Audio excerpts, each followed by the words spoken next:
আসসালামু আলাইকুম ওরহমতুল্লাহি ওবরাকাতুহু।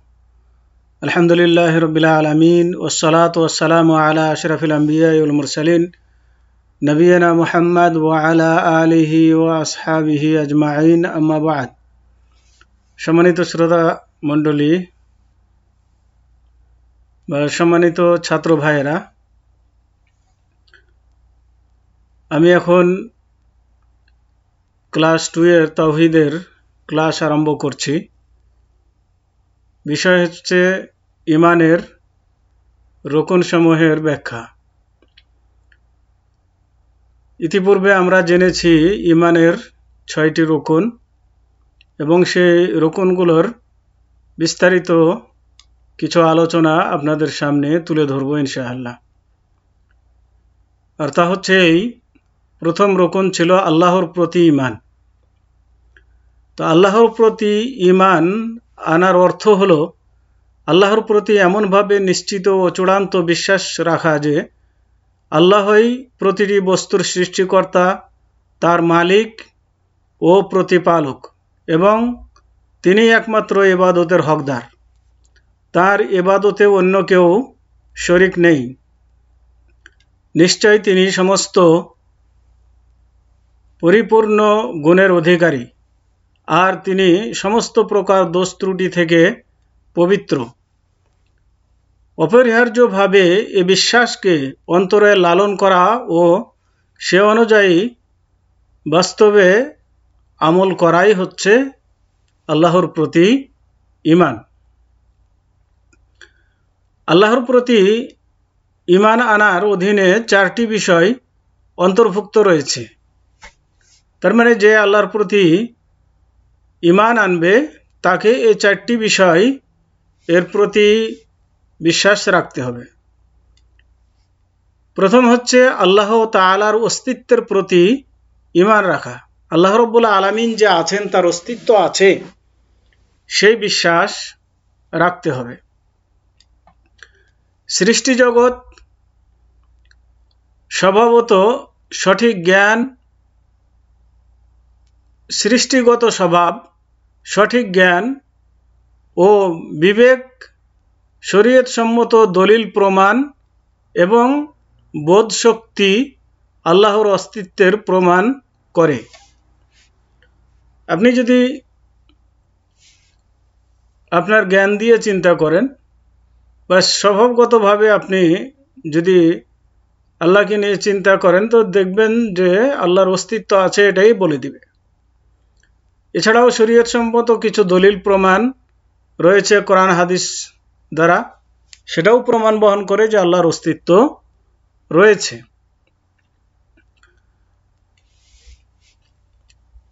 এবার আসুন, আল্লাহর অস্তিত্ব ও সত্তার প্রতি সহজাত প্রবৃত্তি প্রমাণ হলো যে প্রতিটি মাখলুক বা সৃষ্টিকুল সহজাতভাবে পূর্বের কোনো চিন্তা ও শিক্ষা ছাড়াই স্রষ্টার প্রতি বিশ্বাসী। অন্তরে সৃষ্টিগত নিরপেক্ষ এই স্বভাবে কোনো দুর্বিপাক বা না ঘটলে অবশ্যই প্রতিটি সৃষ্টি স্রষ্টাকে বিশ্বাস ও স্বীকার করা প্রযোজ্য ও যথোপযুক্ত। রাসূলুল্লাহ সাল্লাল্লাহু আলাইহি ওয়াসাল্লাম বলেছেন যে মা মিন মাউলুদিন ইল্লা ইউলাদু আলাল ফিতরাতি ফাআবাওয়াহু ইউহাব্বিদানিহি আও ইউনাসসিরানিহি আও ইউমাজ্জিসানিহি, রাওয়াহুল বুখারী। অর্থাৎ প্রতিটি শিশুই জন্মগতভাবে ইসলামের স্বভাবের প্রতি জন্মগ্রহণ করে, অতঃপর তার পিতামাতা তাকে ইহুদি অথবা নাসারা কিংবা অগ্নিপূজক হিসাবে গড়ে তোলে। তার মানে এখানে বলা হলো যে স্বভাবগতভাবে প্রতিটি সন্তানই ইসলামের উপর জন্মগ্রহণ করে, মানে সে আল্লাহকে মান্য করে,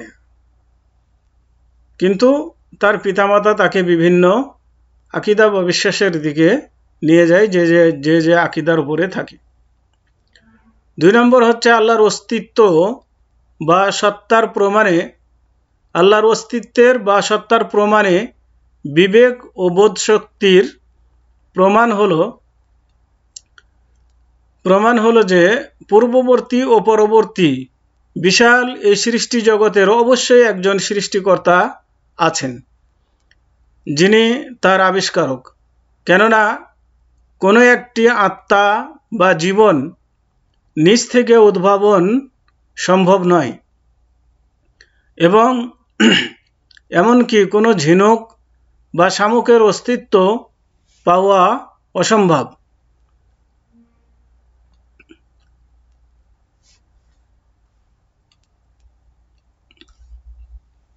তারা কোনো স্রষ্টা ব্যতীত সৃষ্টি হয়নি, এবং তারা নিজেরা নিজেদেরকে সৃষ্টিও করেনি।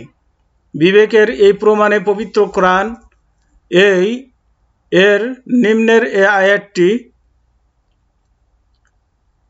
নিশ্চিতভাবে প্রমাণ করে। আম খলিকু মিন গায়রি শাইইন আম হুমুল খালিকুন, অর্থাৎ তারা কি স্রষ্টা ব্যতীত সৃষ্টি হয়েছে, না তারা নিজেরাই স্রষ্টা। তার মানে এখানে বোঝানো হয়েছে যে তারা কোনো স্রষ্টা ব্যতীত সৃষ্টি হয়নি, আর নিজেরাও তারা স্রষ্টা নয়।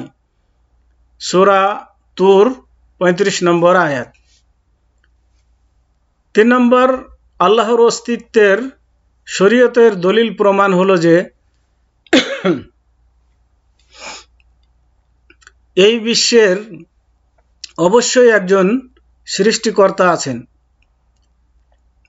সমস্ত আসমানি গ্রন্থ ধর্মগ্রন্থ একথাই ঘোষণা করে, এবং তার মাধ্যমে সৃষ্টিজীবের কল্যাণে যে সমস্ত সঠিক বিধানাবলী এসেছে তা প্রমাণ করে যে এ সমস্ত বিধানের রচয়িতা এক মহাজ্ঞানী ও সর্বাজ্ঞাত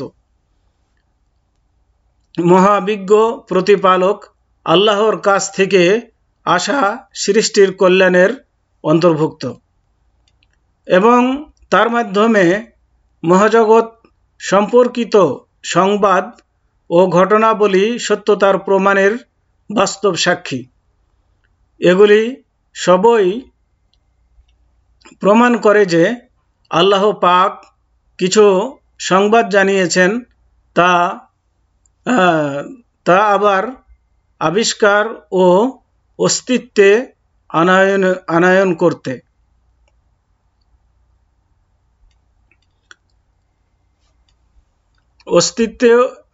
করতে ক্ষমতাবান। 4, জ্ঞান ও অনুভূতির মাধ্যমে আল্লাহ তাআলার অস্তিত্বের প্রমাণ দুটি দৃষ্টিকোণ থেকে হতে পারে। প্রথম দৃষ্টিকোণ, আমরা বাস্তবে বিপদে আহ্বানকারীর উত্তর, দুর্দশাগ্রস্তের সাহায্য শুনে ও প্রত্যক্ষ করে থাকি।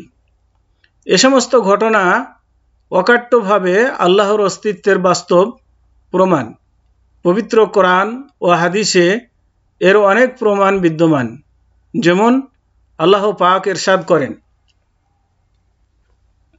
ওয়ানুহান ইয নাদা মিন ক্বাবলু ফাস্তাজাবনা লাহু, অর্থাৎ স্মরণ করো নূহ আলাইহিস সালামকে, পূর্বে সে যখন আহ্বান করেছিল তখন আমি সাড়া দিয়েছিলাম তার আহ্বানে। সূরা আম্বিয়া 76 নম্বর আয়াত। তার মানে এখানে আল্লাহ রাব্বুল আলামিনকে ডাকা হয়েছে, একথা বলা হচ্ছে। তার মানে যারা বিপদে আপদে পড়ে থাকে তখন তারা আল্লাহকেই ডাকে। হাদিস থেকে এর প্রমাণ, এক বেদুইন মরুবাসী জুমার দিন মসজিদে প্রবেশ করার ঘটনা। মসজিদে প্রবেশ করে আল্লাহর নবীর কাছে তাদের জন্য বৃষ্টির দোয়া করতে বললেন। তিনি আল্লাহর কাছে বৃষ্টির জন্য দোয়া করলেন, অতঃপর সঙ্গে সঙ্গে বৃষ্টি বর্ষিত হলো।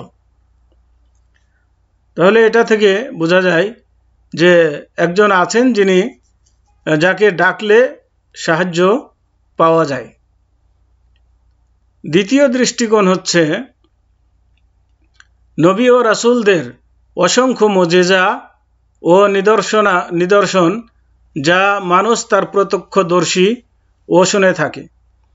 এ সমস্ত আল্লাহর অস্তিত্বের প্রতি অকাট্য যুক্তি ও প্রমাণ যে যিনি এক প্রেরক, যিনি এর প্রেরক তিনি হলেন আল্লাহ তাআলা। কেননা এ সমস্ত মুজিজা ও ঘটনা মানুষের সাধ্যের বাইরে। আল্লাহ পাক তার প্রেরিত রাসূলদের সমর্থন ও তাদের সাহায্যের জন্য সম্পন্ন করে থাকেন। তো এই বিষয়ে আরও উদাহরণ হলো, যেমন মুসা আলাইহিস সালাম লাঠি দ্বারা পাথরকে আঘাত করা, অতঃপর পাথর ফেটে পানি বের হওয়ার ঘটনা। ঈসা আলাইহিস সালামের মৃত্যুকে জীবিত করার ঘটনা এবং মুহাম্মদ সাল্লাল্লাহু আলাইহি ওয়াসাল্লামের চন্দ্রের দিকে ইশারা, অতঃপর বিদীর্ণ হয়ে দুখণ্ডে পরিণত হওয়ার ঘটনা ইত্যাদি। তো এই সমস্ত জিনিসগুলো প্রমাণ করে যে আল্লাহ রাব্বুল আলামিনের অস্তিত্ব রয়েছে, আল্লাহ রাব্বুল আলামিন আছেন। এটা অস্বীকার করার কোনো সম্ভাবনা নেই, কোনো সুযোগ নেই। তো আসুন আল্লাহ রাব্বুল আলামিনকে আমরা তার অস্তিত্বের প্রতি দৃঢ় বিশ্বাস রেখে আল্লাহ রাব্বুল আলামিনের উপাসনা করি। তো আজকে এ পর্যন্তই। ওয়া সাল্লাল্লাহু আলা নবিয়িনা মুহাম্মদ ওয়া আলা আলিহি ওয়া আসহাবিহি ওয়া বারিক ওয়া সাল্লাম।